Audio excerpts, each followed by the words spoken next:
Perkenalkan, nama saya Rahli Hafni, saya calon guru penggerak angkatan 6 Kabupaten Tojo Una-Una, Provinsi Sulawesi Tengah. Nah, pada kesempatan ini ada 2 poin penting yang akan saya sampaikan. Yang pertama adalah berkaitan dengan budaya positif. Kemudian yang kedua adalah berkaitan dengan aksi nyata yang sudah saya terapkan di kelas 7A tentang budaya positif ini. Kemudian kita masuk untuk sesi yang pertama, yaitu tentang budaya positif.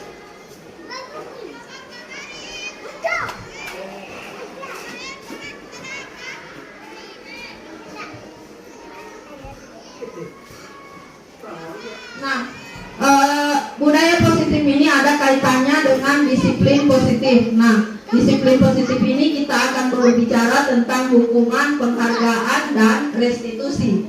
Nah, kalau sebelum kita masuk ke disiplin positif, saya akan ilustrasikan apa itu disiplin, apa itu posisi kontrol. Nah, di sini ada ditulis, Anda bayangkan bahwa Anda menyimpan suatu barang yang sangat berharga dalam kepalan tangan Anda menjaga benda itu sekuat tenaga Anda, karena begitu pentingnya untuk kehidupan Anda. Tiba-tiba ada teman Anda yang datang meminta benda berharga itu pada Anda dengan segala bujuk rayunya. Apakah benda itu akan berpindah pada tangan teman Anda jika bukan Anda yang berkehendak? Nah, dalam hal ini bahwa ketika kita ingin merubah atau merubah seseorang itu, kalau bukan karena kehendak dirinya, maka dia tidak akan berubah. Nah, kemudian kita lanjutkan ya. Nah, ini kita bisa pahami semua sama-sama ya, bahwa apapun yang terjadi, siapapun yang membujuk kita, kalau bukan karena kehendak kita, itu tidak akan terjadi. Kita lanjut. Ya, disiplin positif. Disiplin positif adalah upaya dalam menuntun murid agar mereka memiliki disiplin diri sehingga mereka bisa berperilaku dengan mengacu pada nilai-nilai kebajikan universal dan memiliki motivasi intrinsik, bukan ekstrinsik. Tujuannya adalah menanamkan motivasi yang berasal dari dalam diri pada murid-murid untuk menjadi orang yang mereka inginkan dan menghargai diri sendiri dengan nilai-nilai yang mereka percaya. Sebentar saya akan jelaskan nanti. Kita ini saja dulu. Nah, kemudian kita berbicara tentang teori motivasi. Nah, Diane Gosen dalam teorinya menyatakan ada 3 motivasi perilaku manusia. Yang pertama, untuk menghindari ketidaknyamanan atau hukuman, untuk mendapatkan imbalan atau penghargaan dari orang lain, untuk menjadi orang yang mereka inginkan dan menghargai diri sendiri dengan nilai-nilai yang mereka percaya. Nah, ini teori motivasi ini berlaku untuk semua manusia ya, tidak terkecuali siswa-siswa kita yang ada di sekolah.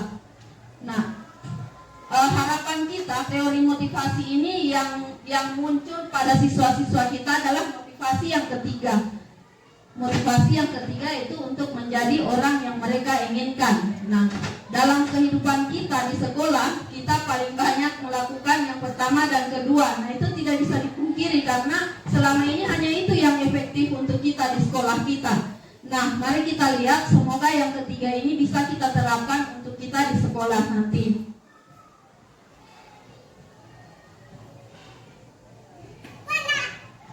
Nah, ini ada hukuman, konsekuensi, dan restitusi. Nah, hukuman ini adalah identitas gagal. Artinya bahwa ketika kita memberi hukuman, maka akan banyak yang mengikuti akan banyak sebab akibat yang mengikuti dari hukuman itu. Misalnya, hukuman itu adalah sesuatu yang menyakitkan dan harus terjadi.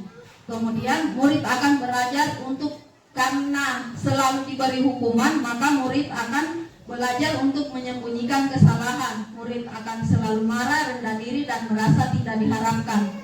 Kemudian hukuman itu bersifat tidak terencana dan tiba-tiba. Anak merasa tidak dilibatkan dan bersifat satu arah.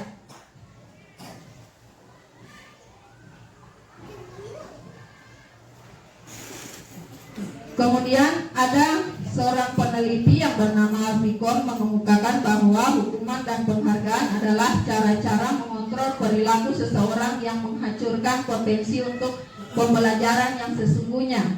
Kemudian ada di sini tadi kalau hukuman itu identitas gagal, artinya bahwa peluang untuk siswa menjadi gagal itu sangat besar.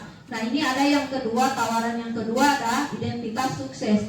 Dia konsekuensi. Konsekuensi itu artinya sesuatu yang harus terjadi. Ketika misalnya dia melakukan pelanggaran, maka dia akan tahu bahwa apa konsekuensi dari pelanggaran yang dia lakukan itu.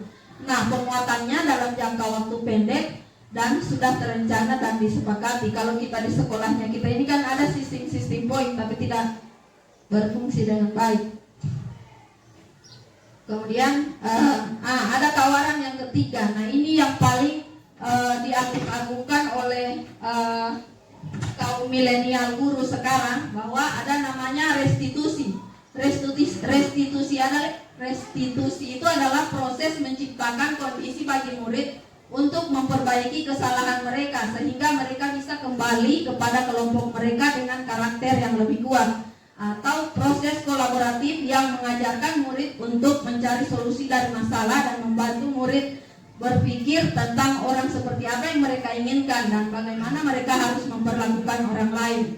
Nah, pada teori restitusi ini adalah terjadi win-win solution atau solusi menang-menang, sama-sama menang, sama-sama beruntung. Tidak ada yang dirugikan dan tidak ada yang diuntungkan, sama-sama diuntungkan.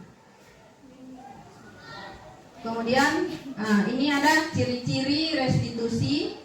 Yang pertama, bukan untuk menebus kesalahan. Ada banyak ciri-cirinya ya, dan di sini hanya ada beberapa yang saya tuliskan.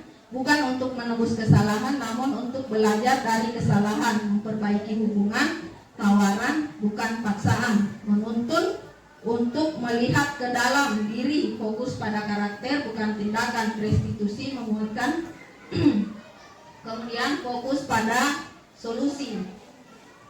Nah, dalam kehidupan kita di sekolah ada 5 posisi kontrol seorang guru. Yang pertama, posisi kontrol penghukum. Kemudian yang kedua adalah posisi kontrol pembuat merasa bersalah.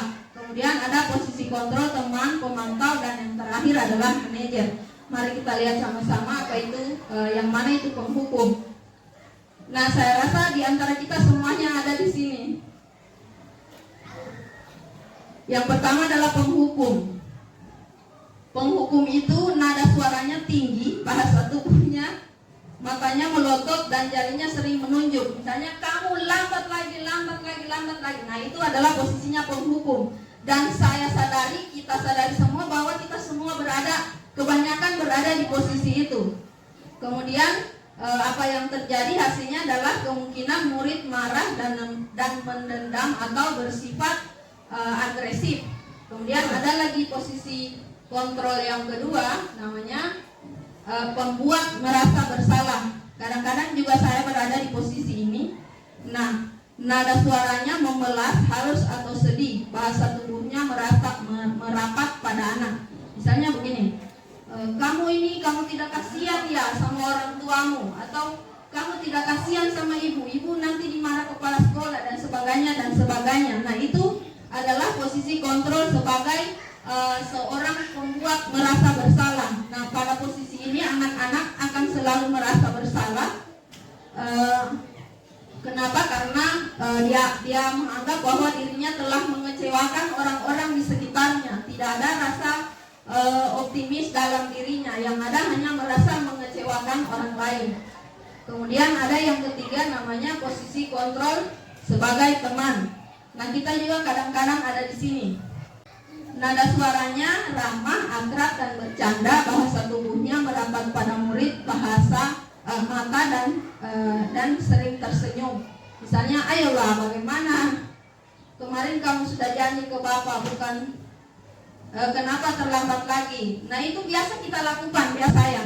Nah, apa yang terjadi? Murid akan merasa senang dan akrab dengan guru. Ini termasuk dampak positif. Hanya saja sisi negatifnya, murid menjadi tergantung sama gurunya. Murid akan tergantung. Misalnya kalau tidak ada Ibu Sadia, dia akan cari terus, mana Ibu Sadia? Tidak enak begini. Nah, kayak begitu. Ibu Sadia dulu. Kemudian ada posisi kontrol sebagai pemantau. Nah, memantau itu berarti mengawasi setiap gerak-gerik siswa. Pada saat kita mengawasi, kita bertanggung jawab. Nah, seorang pengawas ini akan berpegang teguh pada aturan yang ada, pada catatan-catatan, pada poin-poin yang dia pegang. Ketika anak melanggar, maka dia akan langsung angkat, ini poinnya, kamu telah melanggar ini dan itu. Jadi keadaannya, kondisinya dia terus-terusan memantau kesalahan siswa. Nah, posisi ini menggunakan stiker, slip, catatan, daftar cek posisi. Pemantau sendiri berawal dari teori stimulus respon. Nah, yang terakhir ini yang kita inginkan yang terjadi di sekolah kita dan dalam diri kita. Saya secara pribadi menginginkan ini karena ini adalah posisi yang sangat memanusiakan manusia. Nah, posisi di mana guru berbuat sesuatu bersama dengan murid, mempersilahkan murid mempertanggungjawabkan perilakunya, mendukung murid agar dapat menemukan solusi atas permasalahannya sendiri. Nah, pada posisi ini kita akan menerapkan ada namanya segitiga restitusi. Nah, dalam segitiga restitusi itu kita akan menanyakan, sebelum kita menerapkan segitiga restitusi ini, kita pertama kali membuat sebuah kesepakatan dengan siswa. Membuat sebuah kesepakatan sehingga ketika mereka melanggar, maka kesepakatan itu yang akan kita tuntut pada mereka. Tugas seorang manajer bukan untuk mengatur perilaku seorang, tetapi membimbing murid untuk dapat mengatur dirinya. Seorang manajer bukannya memisahkan murid dari kelompoknya, tapi mengembalikan murid tersebut ke kelompoknya dengan lebih baik dan kuat.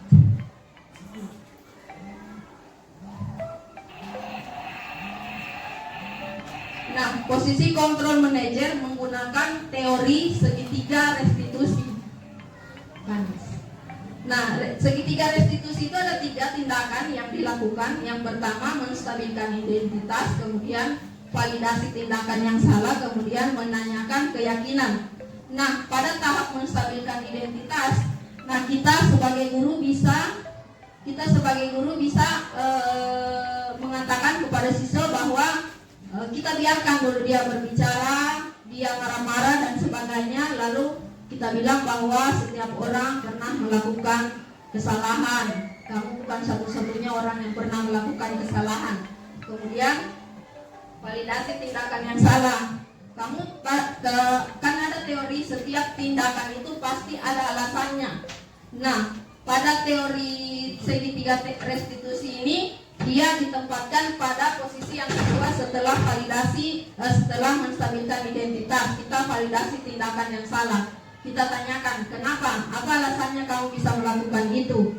Begini. Nah, kemudian yang terakhir adalah menanyakan keyakinan. Nah, keyakinan ini adalah sesuatu kesepakatan yang kita buat. Nanti saya kasih lihat contohnya sama teman-teman, keyakinan yang sudah saya buat di kelas.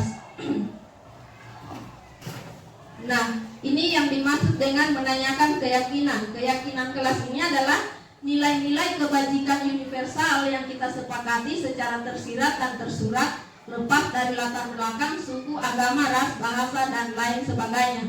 Nah, nilai-nilai kebajikan universal ini saya kira semua kita meyakini bahwa misalnya memukul orang itu adalah sebuah kesalahan.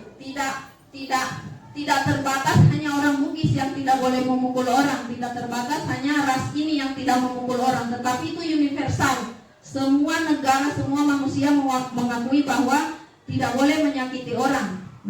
Nah, seperti itu yang dimaksud. Jadi kita buat sebuah bentuk kesepakatan dalam bentuk keyakinan sesuai dengan nilai-nilai kebajikan universal. Nah, kemudian bila anak masih tetap melakukan pelanggaran secara berulang-ulang, maka di sana kita akan lebih mendalami lagi bahwa ada kemungkinan ada kebutuhan dasar yang tidak terpenuhi dari anak-anak itu. Nah, kebutuhan dasar ini berlaku universal, berlaku untuk semua orang. Yang pertama adalah kebutuhan dasar untuk bertahan hidup. kasih sayang dan rasa diterima. Tidak ada satupun orang bisa hidup tanpa kasih sayang. Tidak ada satu orang pun bisa hidup tanpa makanan dan sesuatu yang membuat dia bisa bertahan. Kemudian penguasaan, kebebasan dan kesenangan. Nah, kita lanjut ke sesi yang kedua, yang tadi sudah selesai tentang disiplin positif, tentang budaya positif. Nah, sekarang adalah aksi nyata. Aksi nyata ini adalah apa yang sudah saya pelajari tentang disiplin positif tadi. Nah, saya lakukan di dalam kelas, saya uji cobakan di kelas saya. Nah, kebetulan saya memegang kelas 7A, maka aksi nyatanya saya lakukan untuk tahap ini di kelas 7A. Nah, membuat keyakinan kelas, kemudian melakukan praktek institusi, melakukan pendalaman terhadap siswa yang selalu melakukan pelanggaran. Nah, di sini pada aksi nyata yang pertama, langkah yang pertama saya lakukan adalah membuat keyakinan kelas. Nah, pada tahap 1 itu saya melakukan curah pendapat dengan siswa-siswa saya di kelas 7A. Curah pendapat itu artinya bahwa saya mempersilahkan kepada siswa-siswa saya untuk menulis apa yang tidak boleh dilanggar di dalam kelas kita ini. Nah, di situ banyak yang menulis tidak boleh apa, tidak boleh bolos, tidak mengerjakan tugas. Nah, itu sudah mereka buat dalam bentuk sebuah di kertas-kertas itu. Kemudian setelah itu curah pendapat ya. Nah, setiap siswa saya berikan tiga kertas origami apa. Nah, ini kemudian saya suruh tempelkan. Nah, setelah sudah selesai curah pendapat, maka membuat menyatukan kalimat yang sama. Misalkan di antara siswa itu kan bisa jadi ada yang dia inginkan itu sama. Nah, maka disatukan itu keinginannya mereka itu saya suruh satukan dalam sebuah misalnya hormat. Hormat artinya tidak boleh menyebut nama orang tua, tidak boleh angkat kaki saat guru berbicara. Nah, itu saya satukan dalam sebuah kata hormat. Kemudian yang ketiga adalah membuat keyakinan kelas. Setelah terkumpul semua curah pendapat tadi, maka kami merangkai dalam sebuah keyakinan. Dalam sebuah keyakinan kelas, dalam sebuah dalam sebuah kesepakatan yang disepakati secara bersama-sama. Nah, setelah terbentuk keyakinan kelas, maka tahap yang keempat adalah menandatangani kesepakatan yang telah dibuat. Kesepakatan itu dalam bentuk keyakinan kelas. Nah, di sini ada foto-foto siswa saya yang bertanda tangan saat itu jam pelajarannya Ibu Dahlin yang saya ambil. Nah, ini mereka sudah buat keyakinan kelas. Nah, kemudian setelah terbentuk keyakinan kelas, ternyata hari terbentuknya hari ini, besoknya banyak yang alfa, banyak yang melanggar. Ada sekitar berapa orang itu? 5 orang kalau tidak salah. Ada Fikal, Fikri, satu semua itu 5 orang itu yang jago-jago alfa memang. Nah, mereka saya panggil. Kemudian pada tanggal 31 ada 5 orang, pada tanggal 1 bulan 11 itu ada 3 orang alfa. Nah, mereka itu saya panggil, kemudian saya praktekkanlah segitiga restitusi tadi yang ada 3 teori yang dipakai, saya praktekkan. Nah, apa yang terjadi? Masih ada lagi siswa yang bolos. Siswa yang bolos ini pada saat jam pelajarannya Ibu Herwinanda. Waktu itu mereka bolos rame-rame. Ibu Herwinanda ada di dalam, mereka di luar di bawah pohon ketapang. Dia lihat-lihat Ibu Wiwi tapi orang cuek. Nah, mereka juga saya panggil, saya praktekkan segitiga restitusi. Nah, apa yang terjadi? Siswa yang sering alfa menjadi berkurang. Kemudian mereka menyadari kesalahan dan bertekad untuk tidak sering alfa lagi, memberi kabar jika ada halangan tidak ke sekolah. Siswa yang bolos menyadari kesalahannya dan meminta maaf pada guru bahasa Inggris. Kemudian responnya setelah selesai melakukan praktek restitusi, siswa merasa senang karena diperlakukan manusiawi. Artinya saya tidak mempraktekkan untuk karena saya sementara praktek segitiga restitusi, jadi saya tidak praktek marah-marah, saya praktek senyum-senyum, makanya anak-anak senang. Nah kemudian ternyata setelah mereka berjanji untuk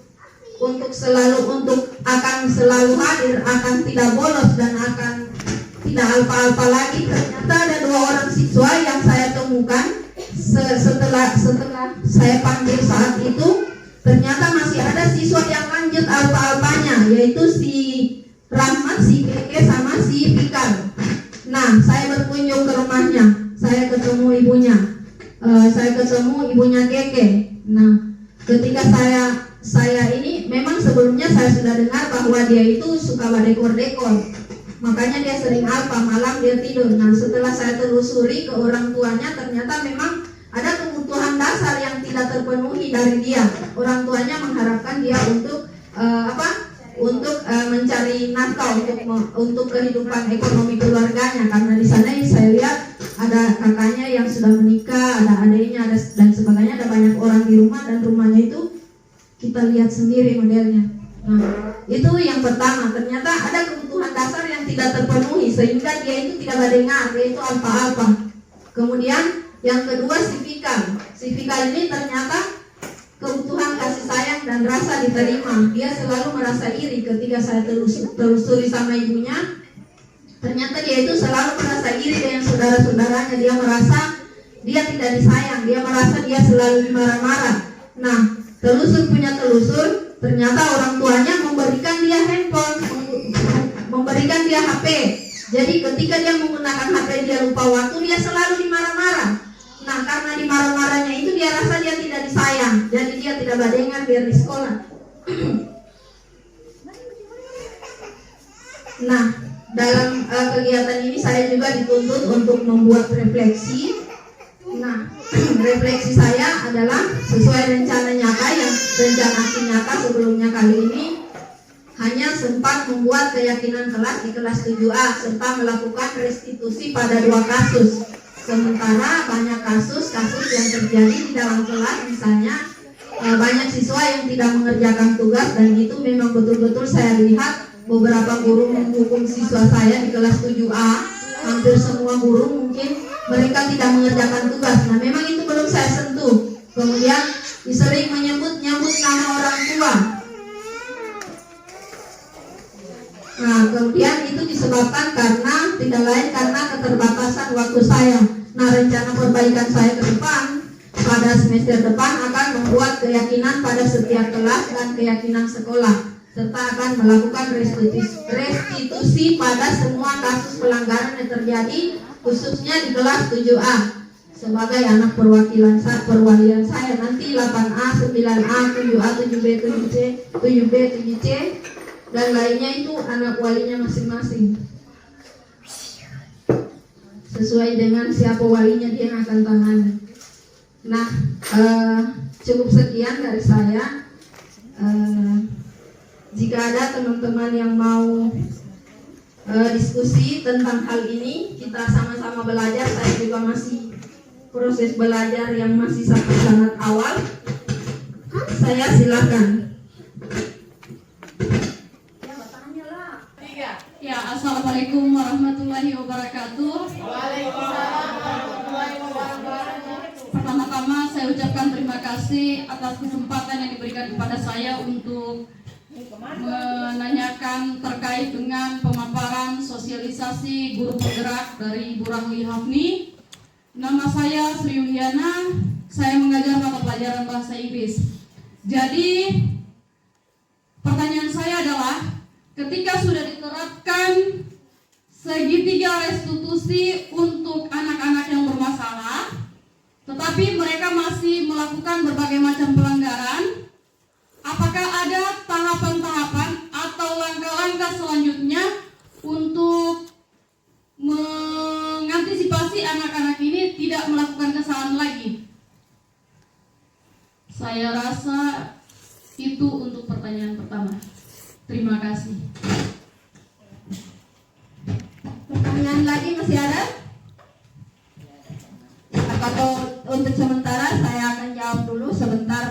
yang mau bertanya ditahan dulu, nanti sebentar lagi. Terkait dengan pertanyaan dari Ibu Sri bahwa jika sudah diterapkan segitiga restitusi kemudian ternyata anak-anak itu masih tetap terus melakukan pelanggaran, nah kita dituntut lagi untuk menyelidiki apakah mungkin kemungkinan anak-anak itu ada salah satu kebutuhan dasarnya yang tidak terpenuhi. Seperti kemarin kan saya sudah kasih contoh bahwa sama si Keke, bahwa ketika diterapkan segitiga restitusi dia sudah berjanji, dia sudah minta maaf. Nah ternyata dia masih selalu dia masih apa terus. Nah ternyata setelah ditelusuri ternyata ada salah satu kebutuhan dasarnya. Nah solusinya kebutuhan dasarnya itu yang harus dipenuhi dulu sehingga dia tidak dia tidak terus melakukan pelanggaran itu. Nah pada intinya anak-anak atau siapapun manusia kalau sering berulang-ulang melanggar nilai-nilai kebajikan pasti ada sesuatu yang bermasalah dengan dirinya. Nah kemarin sama Keke itu masalahnya adalah memang betul-betul dia kebutuhan dasarnya, kebutuhan makannya, kebutuhan ininya yang tidak terpenuhi sama dia.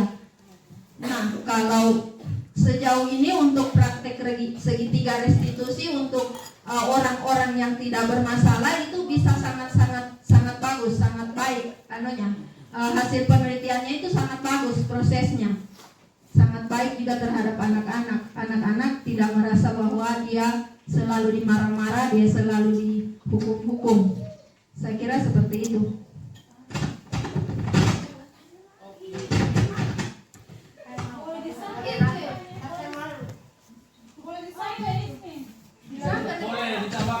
Assalamualaikum warahmatullahi wabarakatuh. Nama saya Rahmawati. Di sini saya mengajar mata pelajaran IPA. Ya, dari pemaparan Ibu Rahli tadi, ya saya bisa tanggapi memang materi ini sangat dibutuhkan. Tapi sebelumnya itu saya sudah mendapatkan juga pengalaman dari siswa yang saya ajarkan di kelas. Sebenarnya seperti ini saya sudah terapkan. Saya selidiki anak-anak masalahnya apa yang bermasalah. Ada anak-anak memang yang tidak terpenuhi jajannya. Nah, ada juga anak-anak yang sudah terpenuhi jajannya dan fasilitas sudah cukupkan untuk orang tuanya dari buku segala rupa, karena orang tuanya sangat antusias untuk anaknya untuk belajar dengan baik. Ternyata anak sendiri yang memang tidak benar-benar belajar dengan baik, kadang tugasnya tidak dikerjakan, kadang guru sudah masuk dia masih di luar, kadang juga sering jahili temannya, dan kalau ditanyakan banyak alasannya yang tidak tidak sesuai, ya.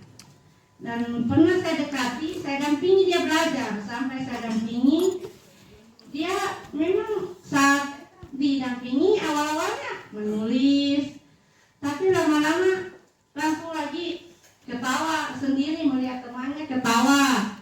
Jadi kayaknya dia memang tidak untuk belajar.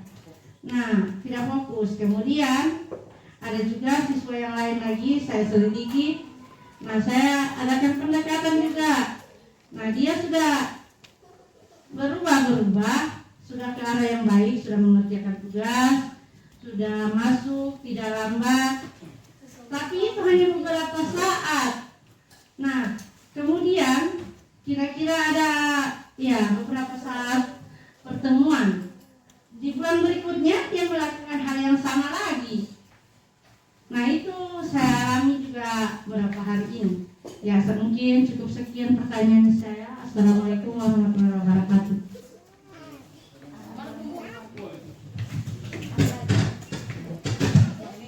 Terima kasih atas pertanyaannya Ibu Rahmawati. Terkait dengan siswa yang sudah, terima kasih karena Ibu sudah berusaha untuk menangani beberapa siswa dan menelusuri alasan kenapa mereka melakukan berulang-ulang melakukan kesalahan. Nah, bagi saya pada dasarnya praktek segitiga restitusi itu harus didasari dengan sebuah kesepakatan. Nah, kemungkinan Ibu Rahma sudah melakukan semuanya, tetapi kesepakatannya yang belum dibuat. Misalnya, kalau kita kan dalam praktek segitiga restitusi ini, kita harus buat sebuah keyakinan kelas dulu. Semua harus sepakat bahwa tidak boleh ini, tidak boleh itu. Harus saling-saling menghormati. Nah, mungkin kemungkinan yang Ibu Rahma lakukan sudah pada tahap validasi tindakan yang salah dan sebagainya, tapi belum ada keyakinan yang dibuat, belum ada sebuah kesepakatan. Nah, kemungkinan juga, karena ada banyak kemungkinan juga kita kembali lagi ke sini, ada kebutuhan dasar yang tidak terpenuhi dari si anak. Misalnya, walaupun misalnya dia sudah bergelimang harta, misalnya dia sudah diberi uang jajan yang lebih-lebih, disediakan fasilitas buku, tetapi kebutuhan akan kasih sayang dan rasa diterima dari orang tua atau dari teman-teman di sekolahnya yang tidak terpenuhi oleh si anak, atau kebutuhan kebebasan misalnya, atau kebutuhan kesenangan. Anak-anak ini dia ingin bersenang-senang sementara dia tidak punya waktu diberikan untuk bersenang-senang. Nah, tidak usah terhadap anak-anak, terhadap kita orang tua saja. Kadang-kadang kita inginkan bahwa kita juga mau untuk bersantai-santai, kita mau untuk bersenang-senang. Nah, saya kira seperti itu. Kalau usaha sih sebenarnya sudah luar biasa ya usahanya Ibu Rahma, bahwa sudah berusaha untuk menelusuri lebih jauh apa masalah. Nah, kembali lagi bahwa itu tadi yang Ibu Rahma lakukan, kan ada 3 motivasi. Nah, motivasi yang pertama itu motivasi karena misalnya takut terhadap hukuman atau takut karena konsekuensi. Nah, motivasi yang ketiga yang tidak tersampaikan, mungkin dia hanya sampai pada motivasi yang pertama dan kedua, sehingga kesadaran yang ada pada diri anak itu tidak bertahan lama. Kenapa? Karena tidak tertancap sebuah keyakinan dalam hatinya. Begitu kira-kira. Masih ada lagi atau Ibu Rahma bagaimana? Masih ada yang mau didiskusikan lagi? Berarti harus perlu keyakinan dulu baru. Yakin. Kalau ini yang kita angkat ini baru mengaruh kemana ya? Kalau dia sudah tambahin pengaruh lingkungan, kontrol orang tua. Ya boleh, tambah itu. Tambah pengaruh lingkungan, kontrol orang tua. Ada dampak gitu. Yakin. Dari fraksi mana? PDI. Fraksi Demokrat. Ya, bismillahirrahmanirrahim. Assalamualaikum warahmatullahi wabarakatuh. Ya, terima kasih kesempatan yang diberikan kepada saya. Saya sedikit memberikan pendapat sekaligus pertanyaan. Ya, jadi kita tahu bahwa budaya positif ini adalah menciptakan suasana sekolah yang aman, nyaman dan tertib. Ya, jadi tidak hanya kita bicara soal bagaimana siswa itu alfa, kenapa dia bisa alfa, kenapa dia bisa ribut di dalam kelas, tapi apakah budaya positif ini, apakah dia juga menjauhi perlindungan? Ya, salah satu pertanyaan saya. Nah, kemudian kalau misalnya ya sudah, jadi ada 7 konsep yang ada dalam budaya positif. Jadi tidak mungkin dalam 7 konsep itu tidak ada yang tidak berhasil. Jadi ya mungkin adalah barangkali itu dalam segitiga tadi. Ya, dan kemudian di dalam melaksanakan ke-7 konsep itu pasti kita guru-guru misalnya ada juga ya, bagaimana ini dibicara. Ini kemarin sudah dibilang jangan alfa, kemarin jangan kerjakan tugasnya, tapi masih ada yang melakukannya. Jadi yang saya mau tanyakan itu bagaimana atau dukungan apa yang kami butuhkan sebagai guru-guru untuk menertibkan siswa tersebut. Ya, terima kasih kesempatan yang diberikan kepada saya. Ya, terima kasih atas pertanyaannya Ibu Rizky. berkaitan dengan budaya positif tentang perundungan.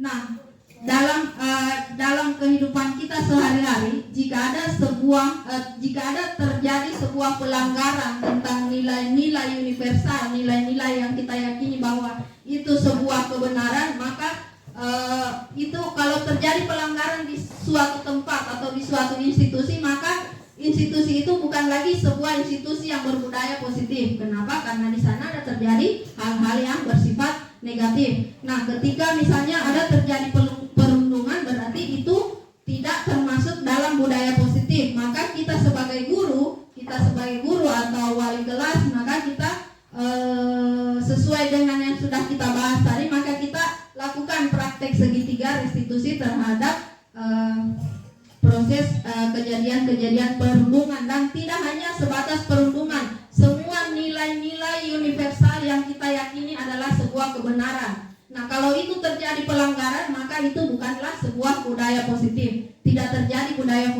positif di suatu institusi itu. Kemudian apa lagi tadi tentang dukungan yang dibutuhkan oleh guru-guru. Saya kira untuk dalam hal ini saya sudah melakukan praktek, dan saya belum bisa juga mengklaim bahwa praktek yang saya lakukan itu sepenuhnya berhasil. Tetapi untuk sementara saya melihat dan saya memantau selama kurang lebih 2 minggu. Nah, kita ini kan cuma dikasih waktu selama 1 bulan. Nah, praktek yang saya lakukan semenjak tanggal 1 dan sampai 2 minggu sekarang, dalam pantauan saya selama 2 minggu ini yang saya lakukan itu semuanya masih dalam tahap ini masih berhasil, dan dukungan yang dibutuhkan sebenarnya dukungan dari teman-teman saja, dukungan dari lingkungan kita, dari teman-teman. Kalau kita mau bergerak secara pribadi, kita bisa bergerak sendiri, tetapi alangkah baiknya kalau kita saling dukung-mendukung, sehingga dalam sekolah kita ini terjadi budaya positif yang sebenar-benarnya, bukan hanya misalnya di kelas 7A. Itu pun di kelas 7A saya hanya berada pada 2 ranah bolos dan ranah alfa. Nah, masih banyak lagi ranah-ranah yang lain yang belum saya sentuh. Kenapa? Karena waktunya saya hanya dikasih waktu 1 bulan. Saya tidak mampu untuk melakukan praktek untuk semuanya kesalahan pelanggaran itu. Tadi apa lagi pertanyaan? Sudah ya? Masih ada lagi? Kerjasama berarti, kerjasama. Ya, dukungan, saling mendukung. Ya, Ibu EN. Luar biasa. Sama sekolah, sosial, dan orang. Assalamualaikum warahmatullahi wabarakatuh. Terima kasih atas kesempatan yang diberikan. Ya, jika melihat beberapa sud yang telah Ibu Rahli Hafni paparkan tadi, pas-pas di sini ada di posisi kontrol, ya. Begini, kalau misalnya di dalam posisi kontrol kita sebagai guru ke anak didik, ya, itu misalnya terjadi pada sela-sela pembelajaran. Ini setiap hari mungkin ya. Ada guru yang dari dalam kelas itu mengeluh, saya ini, saya itu, ada yang masuk, ada yang tidak. Iya, itu sudah lumrah lah kalau dalam kehidupan kita sebagai tenaga pendidik. Yang menjadi pertanyaan saya di sini, apakah itu menjadi sebuah kita punya urusan ya yang diurus secara panjang lebar sampai pada titik penyelesaian, sampai misalnya kita punya jam pembelajaran itu sudah tersita, ya. Sementara ada beberapa hal, apalagi yang dari pengawas itu kita harus memenuhi beberapa jam pelajaran dalam 1 semester. Tetapi kalau mengurus ini itu dalam waktu belajar maupun di luar pembelajaran, saya yakin waktu itu tersita di situ-situ ya. Ya, apa misalnya itu guru BK itu dibutuhkan sekarang atau bagaimana? Karena guru BK setahu saya dia itu dibutuhkan ketika jumlah siswa itu memenuhi syarat atau melebihi, tidak tahu berapa jumlahnya, baru ada guru BK di sekolah itu. Bagaimana itu, Bu? Iya, sampai di sini dulu. Sekian dan terima kasih.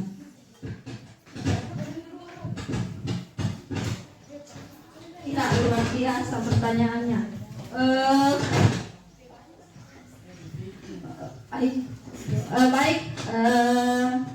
Ya, terkait dengan masalah waktu kalau ada siswa yang melakukan pelanggaran di sela-sela kegiatan pembelajaran, saya kira itu adalah kita kembali dulu ke filosofi pendidikan Ki Hajar Dewantara, bahwa kita ini adalah manusia yang mau memanusiakan manusia.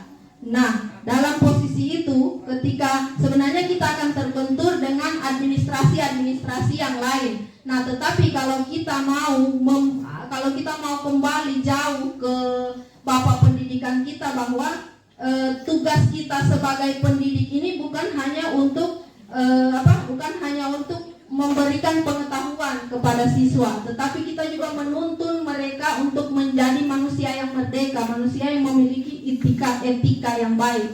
Nah, kalau terjadi pelanggaran misalnya di dalam kelas, maka kita sebagai guru adalah tanggung jawabnya kita sebagai guru. Anak-anak itu kalau menurut Ki Hajar Dewantara itu, anak-anak itu diibaratkan sebagai sebuah benih.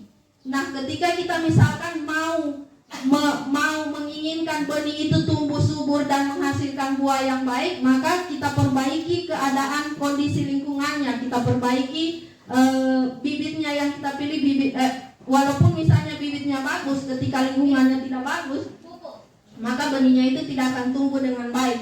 Nah, di sini adalah tugas kita sebagai guru. Nah, kalau dalam praktek segitiga restitusi itu adalah tugasnya wali kelas. Untuk melakukan praktek itu. Kenapa? Karena yang membuat keyakinan kelas di dalam kelas yang kita masuki yang bermasalah itu adalah wali kelasnya. Jadi wali kelasnya yang akan menuntut pada mereka. Bagaimana dengan keyakinan yang sudah kita yakini? Bagaimana dengan kesepakatan yang sudah kita buat? Nah, seperti itu. Nah, ini juga memang tarik menarik ya. Kalau masalah waktu itu memang agak susah kita sebagai guru. Tetapi kalau kita mau ini ya, sebenarnya tugasnya kita itu sangat-sangatlah berat sebagai seorang guru. Bukan hanya sekedar memberi pengetahuan, membuka wawasan atau cakrawala berpikir anak-anak, tapi kita juga harus menuntun mereka. Kita sebagai pamong. Terima kasih. Masih ada lagi? Ibu memberi sanksi pada kau, dia iakan.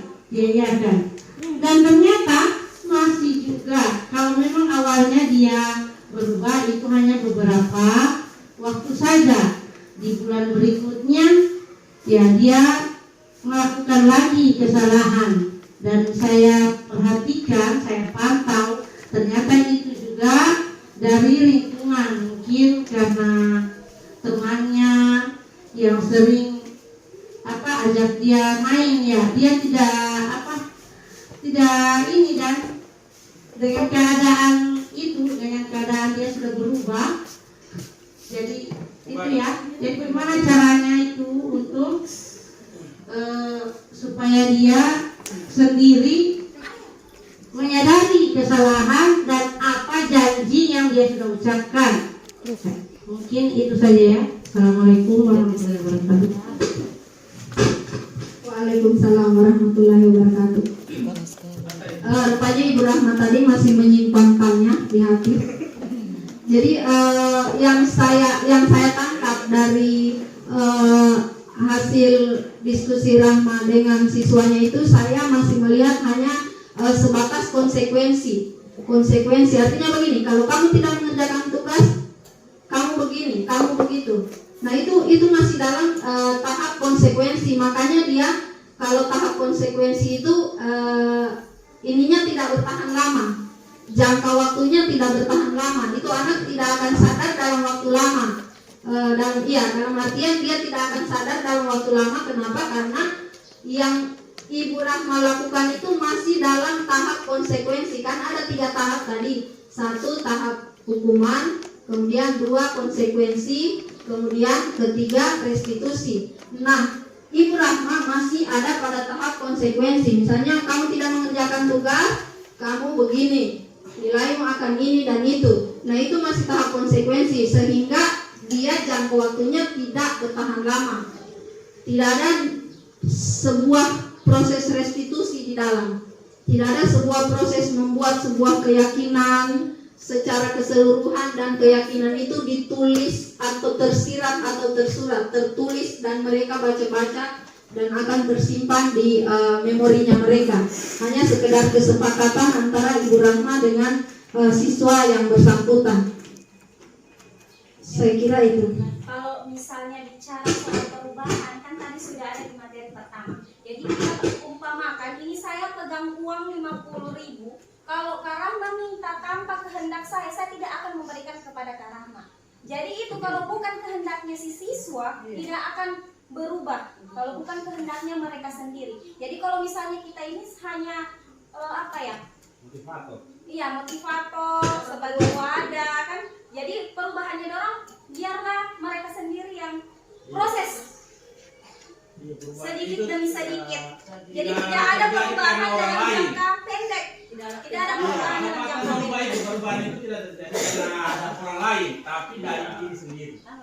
Mungkin ada pun kalau saya cermati di kelakuan siswa, ada pun kesalahan yang terus dorang ulang.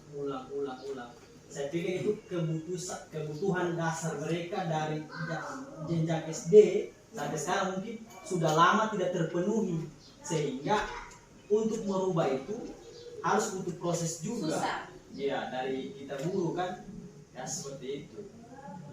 Itu perubahan itu menurut pengertian dari konsekuensi tadi, misalnya dia berubah karena ada kesepakatan atau konsekuensi dengan guru. Dia berubah itu jangka waktunya pendek. Karena kenapa? Karena dia takut sama guru itu. Nah, itu. Karena dia takut. Perubahan, macam saya bilang tadi, perubahan tidak terjadi karena orang lain, tapi karena diri sendiri. Dia bisa berubah. Karena dirinya sendiri yang bisa merubah dirinya. Bukan karena orang lain.